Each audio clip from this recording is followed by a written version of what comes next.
अस्सलाम वालेकुम, क्या हाल है आपके? ठीक ठाक है। Welcome back to my YouTube channel. आज दो इंपॉर्टेंट जो सीनियर पॉलिटिशियंस हैं, आज उन्होंने अपनी अपनी पार्टियां छोड़ने का ऐलान किया। सबसे पहले मैं आप लोगों को बताऊं कि शफकत महमूद साहब ने आज जो है तहरीक इंसाफ, बल्कि उन्होंने सियासत से ही रिटायरमेंट का ऐलान किया और उन्होंने साफ ये कहा कि मेरे ऊपर कोई इस तरह का कोई प्रेशर नहीं है, लेकिन मैं जो हूँ अब सियासत से रिटायरमेंट लेना चाहता हूँ। दूसरा, आसिफ करमानी साहब बहुत सीनियर मुस्लिम लीगी थे और नवाज शरीफ साहब के बड़े करीब रहे, उनके पॉलिटिकल सेक्रेटरी काफ़ी देर रहे। उन्होंने बेसिकली आज मुस्लिम लीग छोड़ने की जो मेन वजह थी वो थी कि जो नए लोग आए हैं और जिस तरह की वो जी हजूरी कर रहे हैं और नवाज शरीफ साहब ने जिस तरह अपने पुराने साथियों को पीछे कर दिया है, तो ये चीज़ उनको काफ़ी बुरी लगी और काफ़ी देर से उन्होंने कहा कि मैं मुस्लिम लीग नून के जितने भी मामला थे और जो उनकी पार्टी की मुशावरती इजलास भी होते थे वो उनसे दूर हो चुके थे और आज जो है बाकायदा उन्होंने मुस्लिम लीग नून छोड़ने का ऐलान कर दिया। ये खबर इसलिए मेरे लिए बहुत इंपॉर्टेंट थी क्योंकि दोनों सियासतदान अपनी पार्टी में बड़े सीनियर ओहदों के ऊपर फाइज थे और बड़े सीनियर सियासतदान, दोनों बड़े क्रेडिबल इंसान और बहुत रिस्पेक्टिव इंसान। और इन दोनों के बारे में मैं अगली एक चीज आप लोगों को बता दूं कि शफकत महमूद बहुत एक डिसेंट इंसान, आसिफ करमानी भी एक अच्छे डिसेंट इंसान है और उन्होंने देखिए सबसे इंपॉर्टेंट बात, उन्होंने ये बात मानी कि मैं कहीं भी जाता हूं तो हर जगह मुझे इमरान खान के सपोर्टर नजर आते हैं और इससे इमरान खान पाकिस्तान का मकबूल तरीन लीडर है, ये चीज उन्होंने आज एक्सेप्ट भी की। तो मुझे थोड़ा सा ये, जब मैं आप लोगों को खबर दे रहा हूं तो ये मुझे थोड़ा सा इस चीज़ का अफसोस है कि दोनों एक बहुत अच्छे सियासतदान, क्रेडिबल किस्म के सियासतदान, पार्टी इख्तलाफात और सियासत में एक दूसरे से इख्तलाफात चलते थे, लेकिन दोनों बहुत ही एक अच्छे और बड़े डिसेंट किस्म के पॉलिटिशियंस, और आज इन दोनों ने अपनी पार्टी छोड़ने का ऐलान कर दिया। दूसरी इंपॉर्टेंट न्यूज़ मैं आप लोगों को बता दूं कि इमरान खान से आज नैब ने डाले जेल में तफ्तीश करनी थी, लेकिन बुशरा बीबी और बानी पीटे जो है वो तफ्तीश में नहीं आए क्योंकि उनके वकला मौजूद नहीं थे। और आज जो है उनका 8 रोज़ा जिस्मानी रिमांड जो है वो पूरा हो जाएगा और कल जो है नैब दोबारा मेरे ख्याल से सदा करेगी उनका जिस्मानी रिमांड लेने की। तो अब जो है इमरान खान साहब के लिए जो तोशा खाना का जो नया रेफरेंस है, अब वो एक चीज़ मैं आप लोगों को बताऊं कि वो कहते हैं कि मैं इस केस में भी बरी हो जाऊं क्योंकि अभी तक जितने केसेस थे और जितने मेरे ऊपर बनाए गए, तोशा खाना, सैफर केस, इद्दत केस, वो कहते हैं कि मुझे इस चीज़ का पता है और ये जितने केसेस मैं फेस कर रहा हूँ मुझे इस बात का कंफर्म पता है कि मैंने आज तक कोई गलत काम नहीं किया जिसकी वजह से मैं डर कर और कोई डील कर बाहर चला जाऊँ। और देखिए एक चीज़ मैं आप लोगों को बताऊँ, आने वाले 3-4 महीने और 2-3 महीने बहुत इंपॉर्टेंट है, ये मैं आप लोगों को बार बार बता रहा हूँ। आज कुछ मैं आज की न्यूज़ देख रहा था और कुछ पीपल्स पार्टी के लोग, आज अदात तारड़ साहब ने फिर दोबारा आज प्रेस कॉन्फ्रेंस की और उन्होंने दोबारा ये बात की कि पाकिस्तान तहरीक इंसाफ जो है वो दहशतगर्द जमात है। लेकिन अगर आप इसका दूसरा रुख देखें तो उनकी जो इत्तेहादी जमात है पाकिस्तान पीपल्स पार्टी, मैं उनके काफ़ी जो सीनियर वजीर सिंध के और स्पेशली गवर्नर पंजाब, उनका भी मैं आज एक चीज़ का बयान देख रहा था तो उन्होंने भी यही बात की कि हम जो है किसी भी सियासी जमात के ऊपर पाबंदी लगाने के हक में नहीं है और ये सियासत नहीं है। पीपल्स पार्टी की मैं हमेशा एक चीज़ के, देखिए सियासत ठीक है वो जैसी मर्जी करें, लेकिन एक चीज़ है वो जमहूरी पसंद लोग ज़रूर हैं। और कभी भी मैंने पीपल्स पार्टी के अंदर देखे, कभी भी उन्होंने इस तरह की चीज़ों की हिमायत नहीं की जैसे कि अब हुकूमत चाह रही है कि हम पाकिस्तान तहरीक इंसाफ के ऊपर पाबंदी लगाएं। लेकिन अगर मैं आपको अपने 2-3 ब्लॉग से बात कर रहा हूं कि कभी भी मेरा एक अपना अंदाजा है कि पीपल्स पार्टी इस चीज़ की हिमायत नहीं करेगी क्योंकि वो एक जमहूरी पसंद लोग हैं और उनको इस बात का पता है कि अगर आज पाकिस्तान तहरीक इंसाफ के ऊपर पाबंदी लगेगी तो फिर कल को हमारी बारी भी आनी है और वो कभी भी इस चीज़ की सपोर्ट नहीं करेंगे। और आसिफ अली जरदारी, इसमें देखें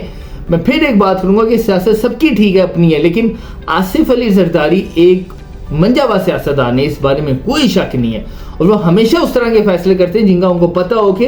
कल को ये चीज़ हमारे साथ भी हो सकती है, तो कभी भी वो उन चीज़ों की हिमायत नहीं करते। और अभी भी अगर मैं आप लोगों को एक बड़ी क्लियर ये बात बताऊं तो अगर नून लीग इस टाइम रुकी हुई है तो उसकी सबसे बड़ी वजह जो है वो पाकिस्तान पीपल्स पार्टी है और वो कभी भी, मेरा एक अपना अंदाजा, क्योंकि अभी उन्होंने अपनी जो उनकी पार्टी इजलास है पाकिस्तान पीपल्स पार्टी का सीईसी का जो इजलास होगा उसके अंदर ये डिस्कस करेंगे, और मेरा एक अपना अंदाजा है वो कभी भी इस चीज की हिमायत नहीं करेंगे और नून लीग वालों को समझाएंगे कि आप ये गलती मत करें, क्योंकि आज ही अगर पाकिस्तान तहरीक इंसाफ के साथ हुआ तो कल को ये हमारे साथ भी हो सकता है। तो ये एक पाकिस्तान पीपल्स पार्टी की एक तारीफ करने वाली बात है कि वो एक जमहूरी किस्म के लोग हैं और वो कभी भी इन चीजों की हिमायत नहीं करते। दूसरी इंपॉर्टेंट बात मैं आप लोगों को बताऊं, देखें मैं क्यों ये बार बार कह रहा हूं कि आने वाले जो दिन है 1-2 महीने बहुत बहुत क्रूशियल होने वाले हैं और आप देखिएगा काफी ज्यादा चेंजेस हो सकती है। उसकी वजह यह है कि अब जो है पाकिस्तान तहरीक इंसाफ वालों ने और उनकी जो इत्तेहादी ओपोजिशन जमात है उन्होंने हर जुमे को बुशरा बीबी बानी पीटीए की रिहाई के हक में एहतजाज की कॉल दे दी। अब वो हर जुमे की नमाज के बाद मुल्क गिर हर जुमे की नमाज के बाद एहतजाज हुआ करे। और दूसरी इंपॉर्टेंट बात तो महमूद खान अचकज़ई, असद कैसर साहब और मौलाना फजल रहमान साहब और सुना है अख्तर मैंगल साहब भी अब ये एक इस तरह का प्लेटफॉर्म बनाने जा रहे हैं जिसमें हुकूमत को काफ़ी टफ टाइम मिलेगा। मौलाना साहब ने एक अपनी पोजीशन ले लिया। ये मैं आप लोगों को बताऊं कि मेरी 1-2 पाकिस्तान तहरीक इंसाफ के सीनियर लोगों से बात हुई तो उन्होंने कहा कि मौलाना फजल रहमान साहब ने एक अपना स्टांस अब ले लिया है, वो कभी भी किसी सूरत हुकूमत में नहीं जाएंगे, क्योंकि उनको इस चीज़ का पता चल गया है कि जो इस टाइम हुकूमत की पॉपुलैरिटी है और जो इस टाइम हुकूमत अवाम के साथ जो कर रही है वो कभी भी नहीं चाहेंगे कि उसका मलबा उनकी पार्टी या उनकी जमात के ऊपर भी है। तो वो हमेशा अब उनको इस चीज़ का पता चल गया है कि वो अब जो है अपोजिशन के साथ खड़े हैं, उनके साथ ही खड़े होंगे और अब वो इस हुकूमत के लिए थोड़ी सी मुश्किलात पैदा करेंगे। और आने वाले दिनों में मैं आपको बार बार कह रहा हूं, एक तो पाकिस्तान तहरीक इंसाफ का प्लान है कि हम 14 अगस्त को मीनार पाकिस्तान में एक बड़ा जलसा करें और उसके लिए जो है गौहर अयूब साहब ने एक एप्लीकेशन भी देनी है जिले गवर्नमेंट को और उनकी कोशिश होगी कि उनको इजाजत मिले। दूसरा, आने वाले दिनों में आप देखिएगा कि हुकूमत के ऊपर प्रेशर इस तरह क्रिएट होता हुआ नजर आएगा कि अब ऑपोजिशन ईवान के अंदर और बाहर दोनों तरफ बड़ी तगड़ी किस्म की अब ऑपोजिशन करेगी, एहतजाज करेगी, जलसे करेगी और इनके ऊपर प्रेशर आएगा। क्यों? ये मैं आपको बार बार कह रहा हूं, क्यों हुकूमत थोड़ी सी परेशान है और क्यों अब उनकी तरफ से बातें आना शुरू हो गई कि हम अपने 5 साल पूरे करेंगे, क्योंकि उनको ऐसा लग रहा है कि शायद ये हुकूमत चलती नजर नहीं आ रही। और ये मैं आप लोगों को बताऊं कि इलेक्शन ट्रिब्यूनल, मैं बार बार ये बात कर रहा हूं कि मखसूस नशिस्तों के केस के बाद अब इलेक्शन ट्रिब्यूनल्स की तरफ सबकी नजर आ गई है और अब उधर ये सारे केसेस का फैसला होगा, फॉर्म 47 का, फॉर्म 45 का। और इमरान खान ने अपनी पार्टी क़यादत को भी हिदायत कर दी है कि आपने किसी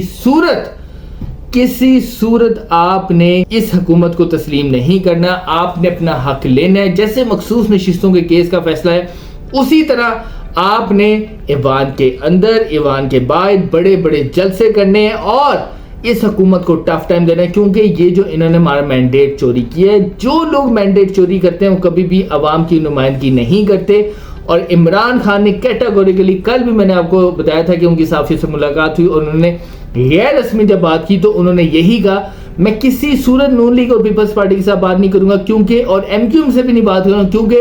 ये वो जमातें हैं जिन्होंने हमारा मैंडेट चोरी किया है और हम इनके खिलाफ जद्दोजहद करें तो मैं कैसे इनके साथ मिलके कोई भी मुज़ाकरात कर सकता हूं। तो इमरान खान ने तो अपना स्टांस बड़ा क्लियर कर दिया है और सबसे इंपॉर्टेंट बात उन्होंने की, सबसे इंपॉर्टेंट बात कल मैंने आपको अपने व्लॉग में बताया था कि उन्होंने कहा कि मैं सारी जिंदगी जेल में गुजारने के लिए तैयार हूं, सारी जिंदगी जेल में गुजारने के लिए तैयार हूं, लेकिन मैं किसी सूरत सौदेबाजी नहीं करूंगा। और मैं आपको एक और बात बता दूं, अमेरिकन इलेक्शंस बहुत इंपॉर्टेंट है, ये मैं नेक्स्ट व्लॉग में आपको बताऊंगा। मुशाहिद हुसैन सैयद साहब का भी अब ये कहना हो गया है, वो ये कह रहे हैं कि ट्रंप शायद अगला सदर बन सकता है और अगर वो अगला सदर बन गया तो पाकिस्तान की पॉलिसीज टोटली बदल जाएंगी। तो मिलते हैं अपने नेक्स्ट व्लॉग में नई खबरों के साथ। पाकिस्तान जिंदाबाद।